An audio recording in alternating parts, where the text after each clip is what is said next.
What is the creepiest, scariest, strangest, unexplained experience / story that you've had, heard, or know? Growing up, there was this girl who always freaked the fuck out of the other neighborhood kids. For example, she told all the girls that in the forest behind her house, there were dead, bloody people in it. All the kids freaked out and told their parents, which resulted in all the dads doing a search in the forest, only to find Hot Pocket wrappers and empty beer bottles. After that, all the neighborhood kids refused to go near her, including me. A few years later, my parents got a divorce. The day that the movers came to my dad's house to get my mom's stuff out, the girl comes out of nowhere. She said that Matt didn't like that my parents were getting a divorce. My dad ended up telling me that Matt was her imaginary friend that was often too physical. Even though I stopped being friends with her, her parents were still friends with my dad. Her parents told my dad that Matt could control the lights, even making the power go out one time. Matt also knocked on doors at night, but if he was ignored, the banging on the doors would start. 2 years after my parents' divorce, my dad decided that he would invite the whole family over to catch up. I was begging my dad not to, but he said that it would be nice. So when they came over, my dad said to show the girl my bedroom since I got a new TV. I show her to my room, and she is acting normal and complimenting my room. I was still creeped out because she just sat on the floor while I tried to put a movie into my DVD player. And I shit you not, but out of nowhere, mid-conversation, in the most deadpan voice, she said, "Matt's here." At that exact moment, the lights flickered and I fucking ran out of my room crying. Her parents ran into my room and dragged their daughter out and went home. I refused to sleep in my bedroom for weeks. I haven't heard much from that family ever since then. I heard that Matt still controlled the lights, but I don't know if he is still around. Even to this day, when the lights flicker or a bulb breaks, I still freak out. I was about 11 when this happened, and it remains one of the scariest things that has ever happened to me. I grew up in rural Ireland, and our house was the last of 4 houses located on this country lane. I used to get the bus home from school every day, and ordinarily, the bus driver would drop me at the top of the lane, and I would walk the rest of the mile or so to my house. This day was no different. I jumped off the bus and started making my way down the road towards the house. I was about halfway down the road when I heard a car driving up behind me. I stood off the road on the grassy verge, and the car slowed down to a stop beside me. I didn't recognize the car at all or the man in it, and I remember thinking instantly that something wasn't right. This is a rural area. Everyone knows everyone, and strangers stick out like a sore thumb. The guy rolls the window down and says, "Hi, Karen. Do you want to lift the rest of the way?" My name is not Karen, so now I know for sure that this guy is up to no good. I tell him that isn't my name and say that I'm grand anyway, I can walk. He just sort of nodded at me and didn't say anything else, so I just started walking on away from the car. I was really nervous at this point. I didn't look behind me, but I hadn't heard the car reversing or driving away, so I just assumed he was sitting there watching me walk. After a few more meters, I look behind me, and I see that he has gotten out of his car and is walking after me. I took off running up the road. I could hear him running after me, and it suddenly occurred to me that my parents probably wouldn't be home from work yet, and my brother, who was older than me, was probably still in school, so I would be alone in the house. That's when I started crying. I finally reached our driveway, ran up and around to the back of the house, and burst into the kitchen to find, lo and behold, my brother sitting at the kitchen table eating toast. He had skeeved off school for the afternoon. At this point, my heart felt like it was going to come through my chest, and I was so out of breath from running and crying that I could hardly even explain to him what was wrong, except that there was a man. My brother played one of the national sports in Ireland during his teenage years and grabbed his hurley, an Irish version of a baseball bat, to simplify things. He ran outside with it to find this man at the bottom of our driveway. He went down to confront him, but the man took one look at my brother and the hurley, turned and booked it out of there. We told our parents, who reported it to the cops, but nothing ever came of it. I don't know for sure what that man's intentions were, but I'm certain he meant to harm me. I think I narrowly avoided an abduction. It makes me wonder just how many kids come across creeps like that and don't manage to escape. We only ever hear of the big, newsworthy abduction stories, but I'm sure kids get stolen on a pretty regular basis. One time when I was a kid, my friend and I were out adventuring near a big factory in our city that was surrounded by tons and tons of trees that weren't cared for. My friend wanted to go on the tree grounds to look for lizards and cicadas, and I followed him around. We shuffled through trees and bushes. After a while, he said he noticed something inside a gap in a tree, so he picked up a stick to poke at the gap. I was on the other side of the tree. All of a sudden, I just heard him yell, "Super huge spider!" I turned around to face the tree, and along came this massive, quick as hell green brownish looking spider, the size and morphology just like a face hugger from the Alien movies, that crawled in a spiral downwards the tree. Having never witnessed anything like that in my whole life, I yelped like a little bitch at the sight of it and took off running as fast as I could, my friend right behind me. After a few seconds, he said, "Wait, let's go back to get a good look at it." But there was no way in hell I'd want to go anywhere near that thing. However, after much convincing, I agreed to go back, but only if we stay the hell away a good distance. So we found our way back to that tree, and that cursed thing is still hanging around there, staying unmoving, not even micro movements. We tried to get the best look at it as we could while trying to stay at a safe distance. I remember that it had long legs, just like the facehugger, just minus the tail. One strange thing about it was it had this white and pinkish looking disc of flesh under its body that's wider than the body itself. My friend got a longer stick to poke at the thing and made it move a bit before it moved around to the other side of the tree where we can't see it anymore. We would have to get closer to the tree in order to get to the other side of it, and frankly, at that point, we were both too freaked out to do that, so we just booked it out of there. Later on, we told our other friends about it, and no one believed us. I've had a few strange experiences in my life, but here's one of the creepier ones I've personally had. My parents live in a house built in the 1760s on the coast of southern Maine. It's a center chimney cape with a long L off the back. When they first purchased the house, I did some research on the property and the owners through the years. The house was built by the Eaton family and was handed down through the family from generation to generation until about 1860 when it was sold. Between 1820 and 1830, the Eaton family lost both parents and 8 of the 9 children to premature death. Most of them died of tuberculosis. I had returned home from college to stay with my parents during winter break. January in Maine is bitter cold, and in an 18th century house, all the more so.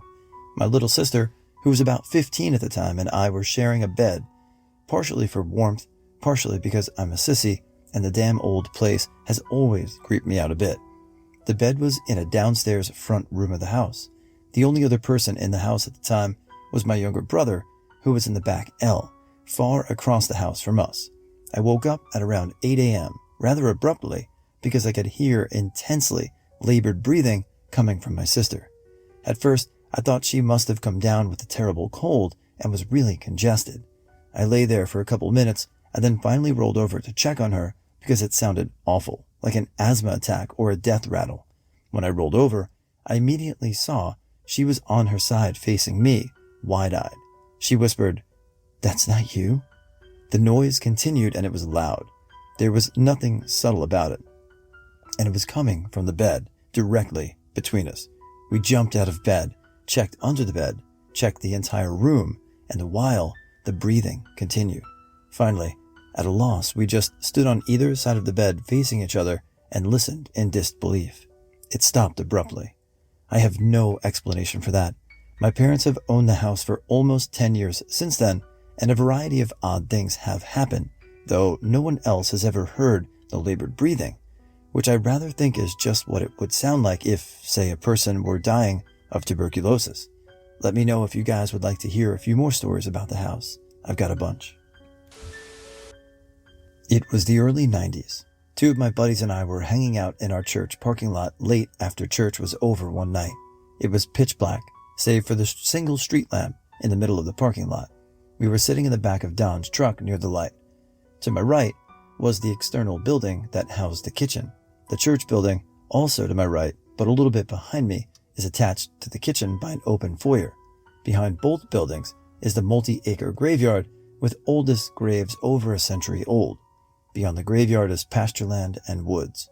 To my left, running in front of the buildings and parking lot, is the main country road with more open pastureland across the road. We were sitting there shooting the shit, just passing time and having a good time, talking about random things under the sun. Suddenly, Jim shot a look into the blackness across the road and had a confused look on his face. We asked him what was up, and he said, "You guys didn't hear that?" He claimed he heard a deep growl off in the distance somewhere in the pasture. So we sat in silence for a minute or so, listening intently. Nothing but the summer breeze through the oak trees could be heard. Don and I shrugged and jokingly accused Jim of making shit up to scare us. Slowly, the conversation resumes, and we think nothing more of it. Out of nowhere, both Don and Jim popped their heads in the direction of the pasture again.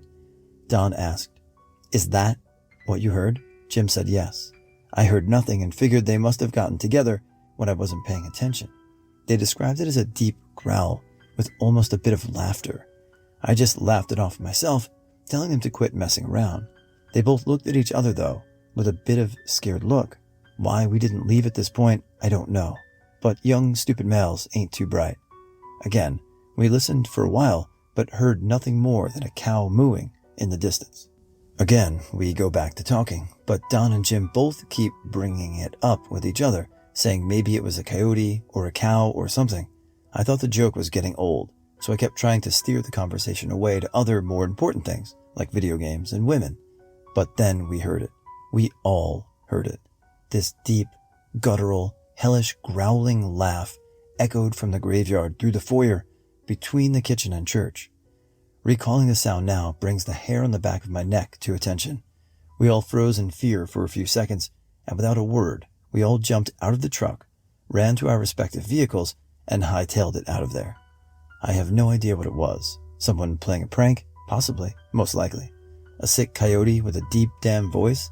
Unlikely, but maybe it was some sort of animal making sounds. A demon? Nah, surely not. But whatever it was, we have no idea what the fuck it actually was because it scared us shitless. To this day, we still bring it up occasionally.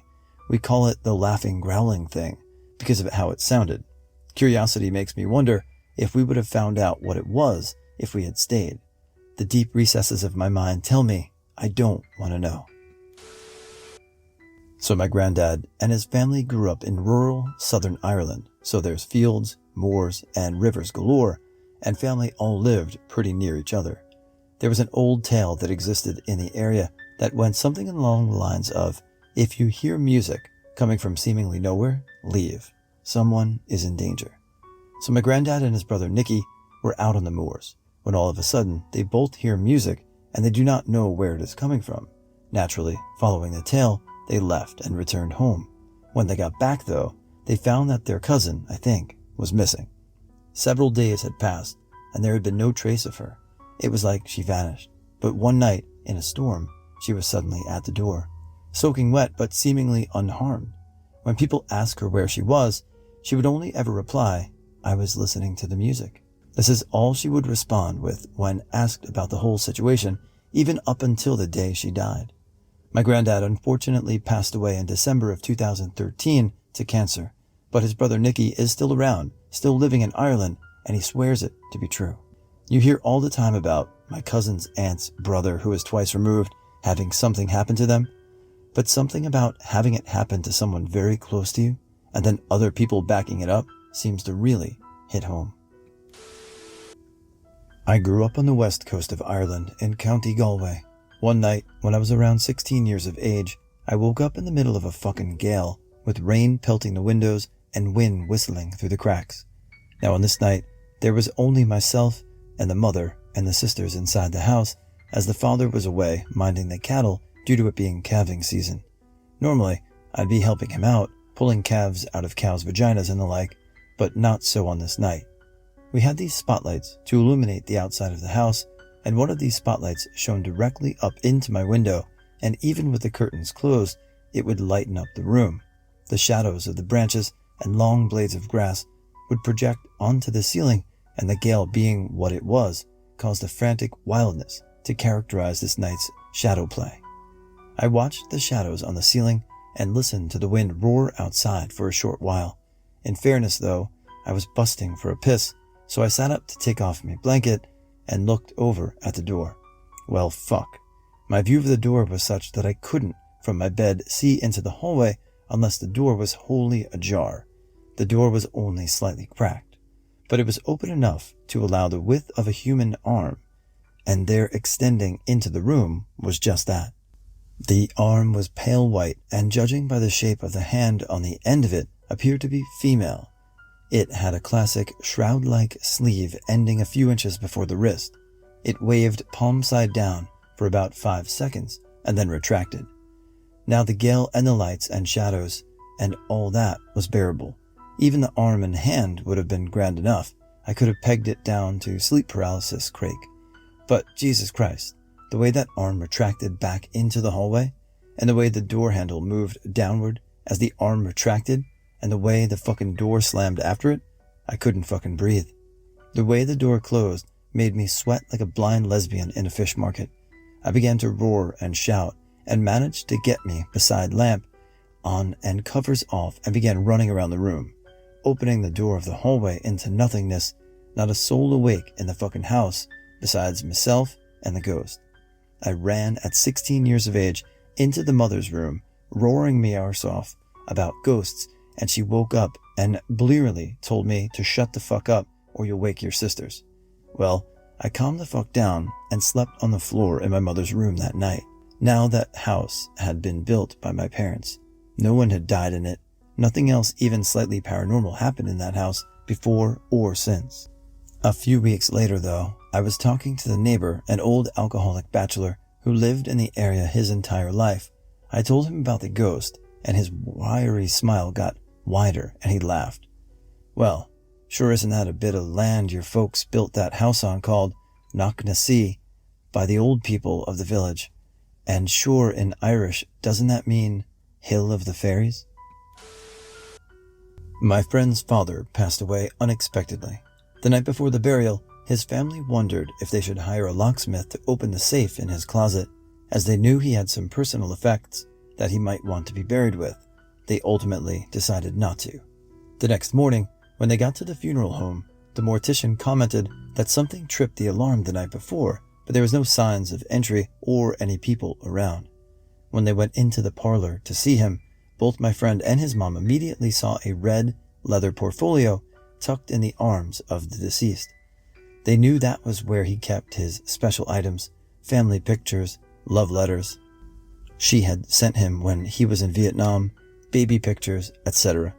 They also knew he kept it locked in the safe in his bedroom, the safe they knew was closed and locked the night before, the safe that was in the room where my friend's mom slept that night and wasn't disturbed, the safe that was wide open when they got home later that day. It wasn't broken into. Someone who knew the combination had opened it, and as far as they knew, the only person who knew the combination was the deceased. It freaked everyone out, but ultimately they were fine because it meant he wanted to be buried with those memories. Well, a long time ago, about 7 years now, I was in my bed at my barracks and had an unexpected visitor. It was about 11 p.m. to about 12 a.m. I was awoken by a voice indistinct, as in I couldn't make out a coherent word. It was just garbled. I looked up, and the sleepy and confused me decided someone was visiting my roommate and decided to bug me. For some reason, it's always funny to bother the sleeping guy. I grabbed my blanket and wrapped it around my waist upon realizing I was in my underwear. That's when the light hit the figure speaking to me. It was a woman. I couldn't make out a face. She was medium build and with longer hair. Again, she spoke. I could not register what she was saying. I was falling asleep as she spoke, so it was merely the sound of her voice waking me back up. I was often fatigued after work. I glanced once again at this woman. I could not bring myself to attempt to talk to someone who was clearly just trying to annoy me. I apologized and told her I was just too tired and to talk to me in the morning. I laid back down and nearly instantly was taken back by slumber. The next day, I realized that my roommate was on vacation and had been for a while. In my sleepy state, I had forgotten this, and my door was deadbolted. Even if someone had a key, I needed to physically let them in. No clue who/what she/it was or what it wanted. I just know something woke me up and it tried to speak to me.